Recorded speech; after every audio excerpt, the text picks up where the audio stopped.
Hi, I am Greg Enholm.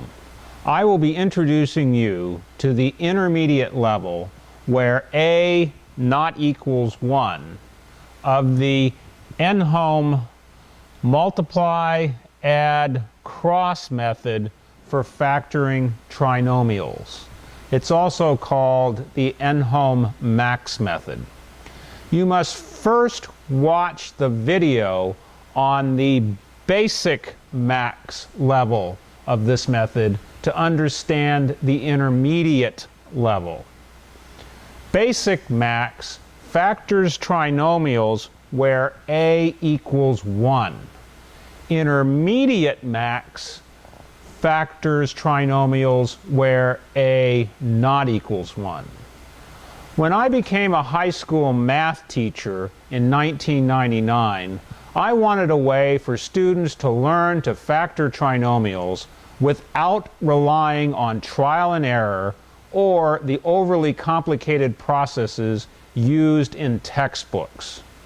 After teaching the Enholm max method to 1,000 elementary, middle, and high school students, I am now a college professor and use the Enholm max method to teach my college students to factor trinomials.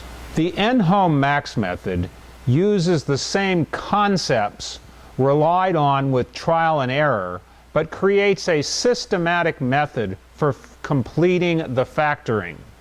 The Enholm max method is the same for all trinomials, including A equals 1, A not equal 1, and with 2 or more variables.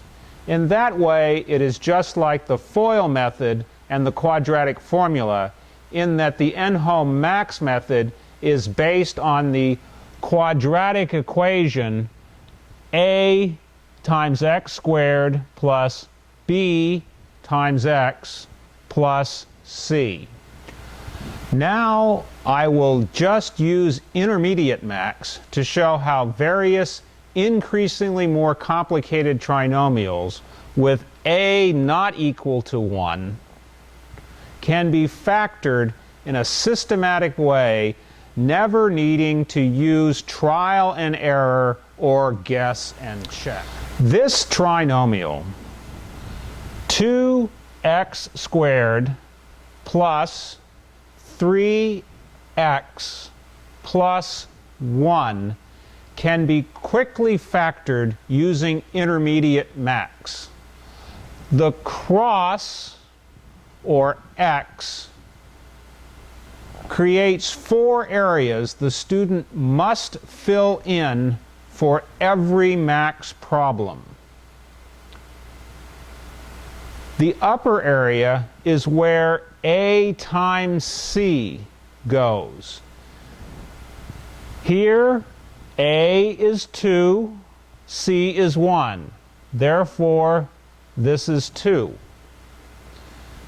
Then the lower area is where the B is placed. In this case, 3. And then the left side is where we always start with the number 1 to find the side factors. Now, to find the right side factor, we ask what number would 1 times give us 2? That's obvious. 2. At this point, we know our 2 factors. X plus 1 and x plus 2 are the initial factors. I use this easy introductory example because the initial factors are easy to determine. You place the 1 from the left side here, and you place the 2 from the right side here. Notice we have 3 sets of parentheses. That top set of parentheses is what you saw in the basic max video. Now there are 2 additional steps because this is intermediate max. The first difference between intermediate max and basic max is that the initial factors must now be divided by a. Notice a is 2 in this case, so it's brought down to divide. This is necessary because up here we multiplied by a. In mathematics, if you multiply by something, it is usually necessary to divide by the same number later on. In the next step, we simplify the two fractions. Here, we cannot simplify the first one anymore, and that remains x plus 1/2. However, 2 divided by 2 is 1, so we have x plus 1 when we simplify. Now we do the transfer stage where we take any denominators other than 1 and transfer them in front of the variable. Here 2x plus 1, x plus 1. That is our answer, which we will now check using FOIL. F for first, O for outer, I for inner, and L for last. Our first terms are 2x times x, 2x squared. Our outer term is 2x times 1, or positive 2x. Our inner term is 1 times x, or 1x. Our last term is 1 times 1, or plus 1. Then we simplify and we get 2x squared plus 3x plus 1. The 3x is 2x plus 1. Notice, we put a check because that is exactly what we started with up here as our initial problem. As you can see, the answer does check. Let's continue doing another, more complicated intermediate max example.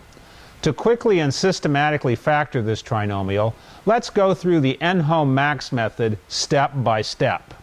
First, draw the cross, or x, then place the multiplication symbol in the upper area.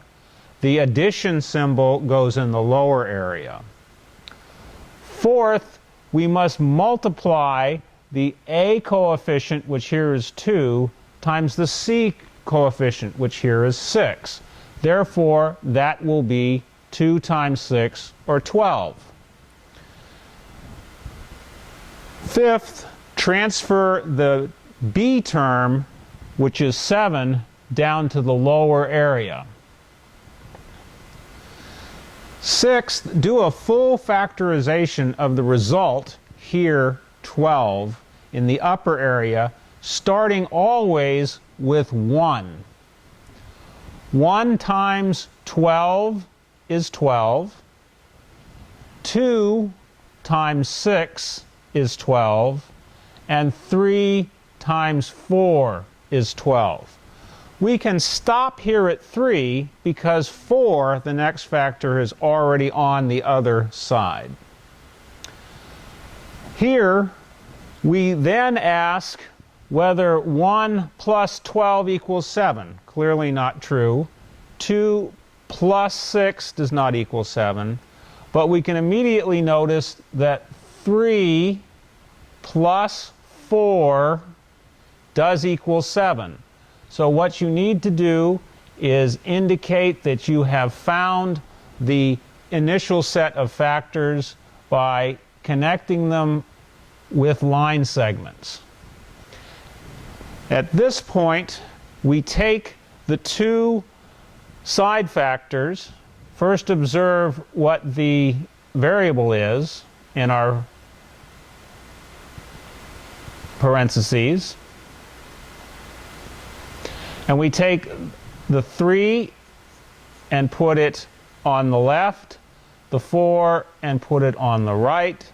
At this point, we have to observe that we multiplied a times c up here, and is typical in a lot of mathematical work. You have to then divide out that 2, or a, later on in the problem.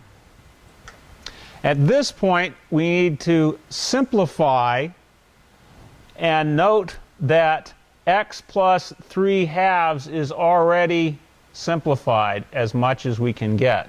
But here, x plus 4 divided by 2 can be simplified to just 2. The next step in intermediate max is to have a transfer of the denominator. Here, the 2 comes in front of the x, the 3 comes down, and then we just have the 2 from the other side. At this point, we potentially have an answer. However, it is a wise action to use FOIL to check your answer to make sure that it matches the original problem. First, outer, inner, last. The first terms are 2x times x, or 2x squared. The outer terms are 2x times 2x times 2, or 4x. The inner term, 3x, and the last term, 6.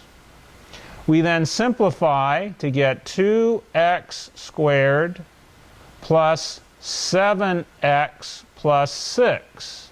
Now at this point, we look back up at the top where we have our problem listed, and we'll see that it is also 2x squared plus 7x plus 6.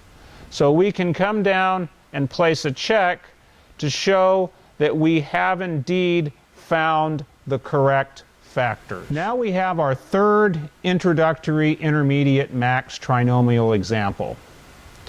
First, we draw the cross or x. Second, we place the multiplication symbol in the upper area, then the addition symbol in the lower area. Next, we multiply a times c. Here, a is 20, c is 2, so we have a product of 40. We then transfer the 13, which is the b term, down to the lower area. Sixth, we do the full factorization of our product of 40, starting always with 1.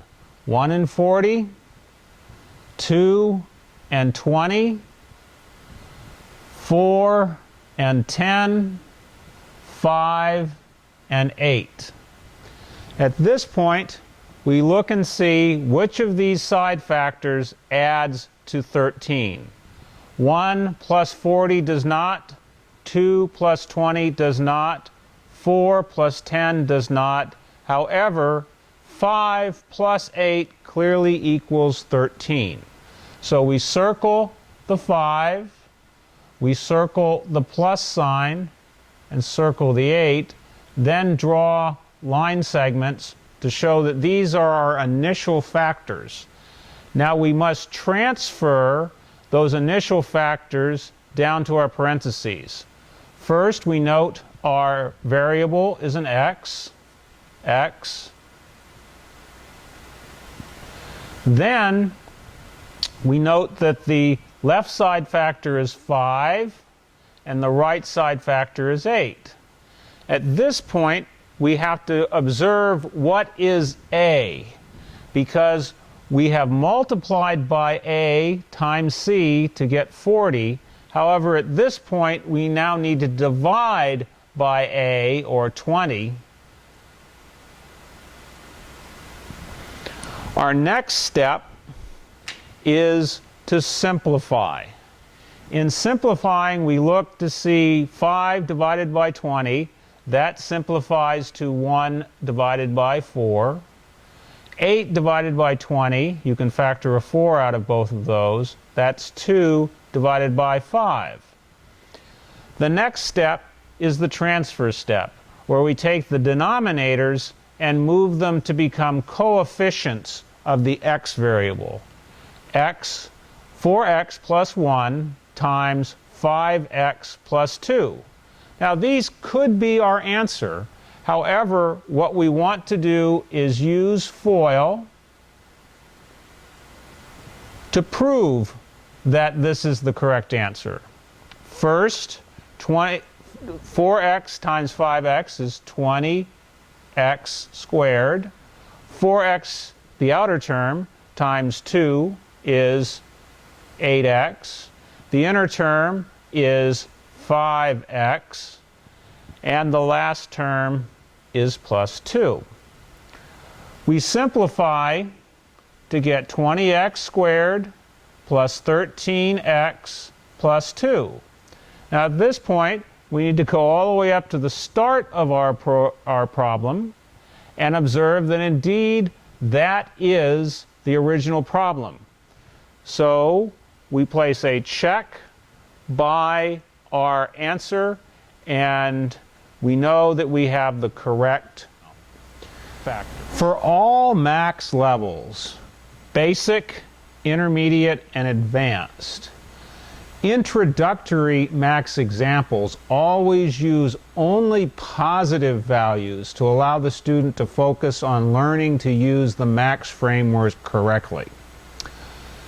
Here is an exploratory intermediate max example where we have a negative coefficient. 2x squared minus 3x plus 1. We use the same procedure with negatives as we do with positives, but it's a little more complicated. First, we multiply a times c. In this case, 2 times 1, the product is 2. Then we bring down the b term. Notice there's a negative in front of the b term. We bring that down as well. We have negative 3. Always put 1 as your first side factor, and then you will have 2 in this case for your other side factor, because 1 times 2 is 2. However, you can immediately see a problem here, that we have a positive side factor and a positive side factor. We cannot get a negative b. This is easily resolved by realizing we can put a negative sign in front of these. Negative 1, negative 2, negative 1 plus negative 2 add to negative 3. So we can circle our plus, circle our two side factors, connect them with line segments, and we now have our initial factors. We first look, see what our variable is. In this case, it's x.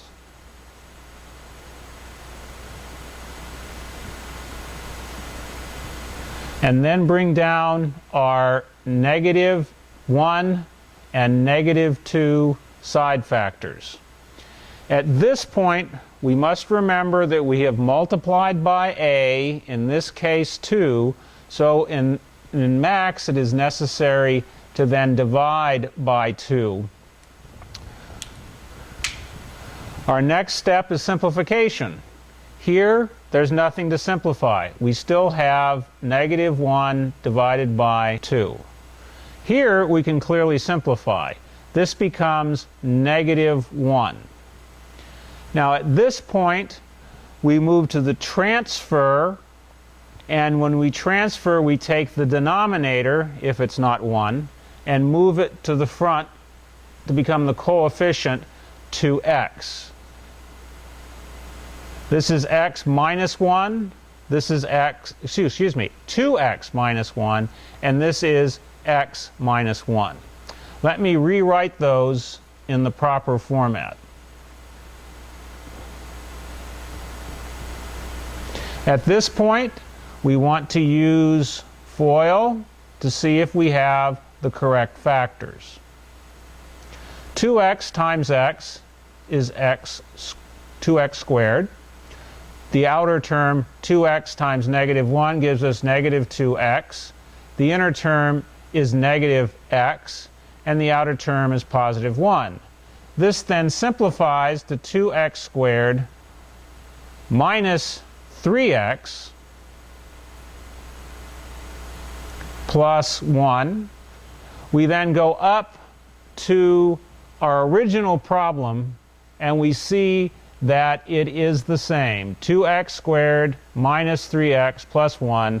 Therefore, we know that these factors, 2x minus 1 times 2x minus, x minus 1, are correct, and we put a check.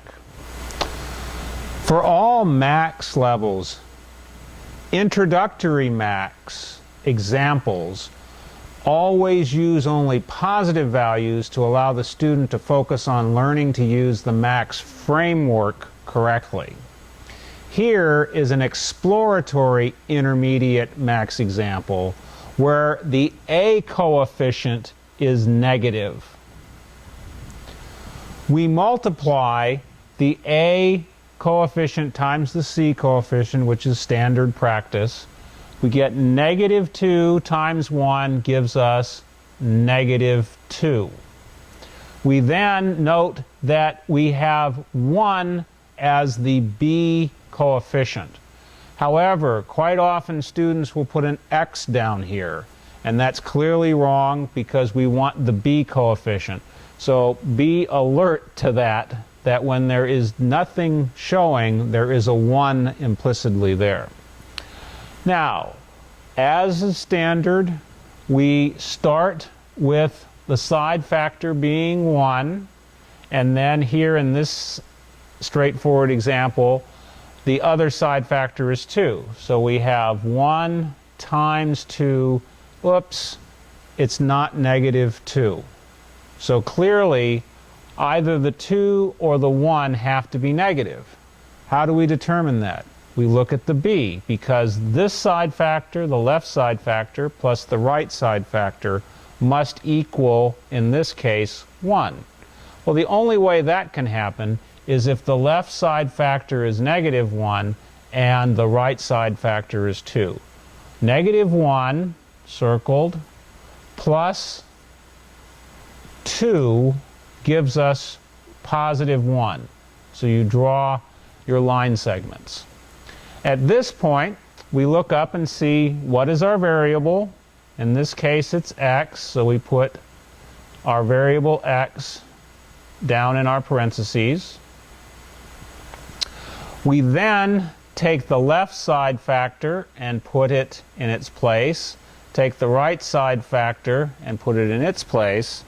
Then note that we must divide by a, because we have just multiplied by a c to get negative 2. Well, a is negative 2, so we put negative 2 and negative 2 in the denominators. This creates a problem if you follow normal mathematics. Here, when we simplify, you would think, oh, this becomes 1/2. Unfortunately, if you do that, you will be factoring out our negative coefficient. So you must leave it as negative 1 divided by negative 2. Here, however, positive 2 divided by negative 2 would be negative 1. At this point, we want to do the transfer. Here we are transferring negative 2. Negative 2x, and we have negative 1 left. Here, this problem side becomes, factor becomes x minus 1. At this point, we may have the correct factors. We won't know until we use FOIL to check the result. Negative 2x times x, or our first factor, so we get negative 2x squared. Then negative 2x times negative 1 is our outside, or outer, factor. Notice the negatives cancel. The inner is negative x, and our last is positive 1. Now at this point, we do our simplification. Negative 2x squared plus 2x minus x is just x plus 1. At this point, we want to go up to our original problem, negative 2x squared plus x plus 1, and note that they are indeed the same, and therefore we have found the correct factors. But I want to wait a moment here and emphasize that had you used standard math canceling, you would have had in this step 1 divided by 2, and you would not have the negative in front of the x.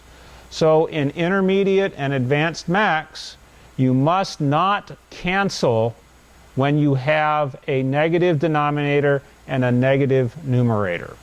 Otherwise, if you do that, you will lose the negative sign on a. We have now introduced intermediate max, where a, the coefficient on the x squared term, does not equal 1. A not equals 1. Intermediate max is the second level in the Enhelm-Max method for factoring trinomials. A video introduces advanced max, where factoring of trinomials with more than one variable and where the power of each term in a trinomial can be any declining even number.